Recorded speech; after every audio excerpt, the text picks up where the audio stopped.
Guys আমরা আছি এখন ঘোড়ার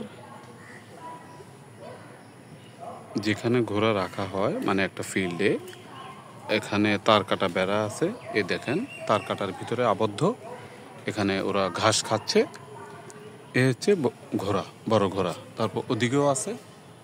এখানে হচ্ছে আপনার অলরেডি 1 2 3 তিনটা বড় বড় আর 2টা হচ্ছে বাচ্চা। এ দেখতে পাচ্ছেন ঘোড়ার বাচ্চা। বাচ্চাগুলো বসে আছে, বড়গুলো ঘাস খাচ্ছে। তারপর আরেকটা জায়গায় যাচ্ছি, এখানেও ঘোড়া। এটা হচ্ছে দেশি ঘোড়া, আমাদের দেশি ঘোড়া। আর যেটা আপনাদেরকে দেখাইছি ওটা হচ্ছে অ্যারাবিয়ান ঘোড়া। এটা হচ্ছে দেশি ঘোড়া।